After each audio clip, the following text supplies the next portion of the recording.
देखिए इस बात को बिल्कुल कहीं में डाउट नहीं होना चाहिए, खेसारी लाल यादव की टीम को पूरी तरह से इस्तीफा दे चुकी है सौम्या पोखरेल। क्या है कि दिन ब दिन हर एक दिन पवन सिंह के गाने के ऊपर रील्स बन रहे हैं और पहली बार ऐसे देखने को मिला है उस कंट्रोवर्सी के बाद कि पवन सिंह के गाने के ऊपर प्रॉपर तरीके से लिपसिंग किया गया है। पहले ऐसा होता था ना कि पवन सिंह के गाने में मेल फीमेल दोनों गा रहे हैं तो फीमेल के वॉइस पे लिपसिंग किया जाता था, पवन सिंह के गाने पे बस एक्टिंग करके चुप रहा जाता था।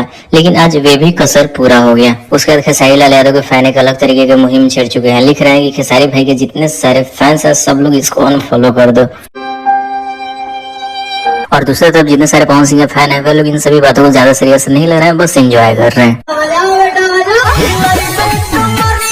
खैर तो थी मस्ती की बात है। सीरियस टॉपिक ये है कि किसी एक्टर के प्रति उतना भी नहीं हो जाना चाहिए कि सब चीज कर लेना चाहिए। सब चीज कर लेना मीन्स की टैटू बनवा लेना चाहिए और सामने वाले बड़े स्टार का कोई इज्जत ही ना रहे। तो वक्त है, वक्त का पहिया तो चलता ही है, सेम घूम गया है। तो अब ज्यादा कुछ नहीं बोलेंगे, बस चैनल को सब्सक्राइब कर लेना ताकि ऐसे ही अपडेट आएगा मिलेगा सबसे पहले। और इस तरह बोलेंगे वीडियो को डिस्क्रिप्शन में डाल दिया तो वहाँ भी मैसेज करके अपनी बातों को कह सकते हो, पूछ सकते हो जो भी प्रॉब्लम है। प्रॉब्लम मीन्स की अपडेट। बहुत मार मारा।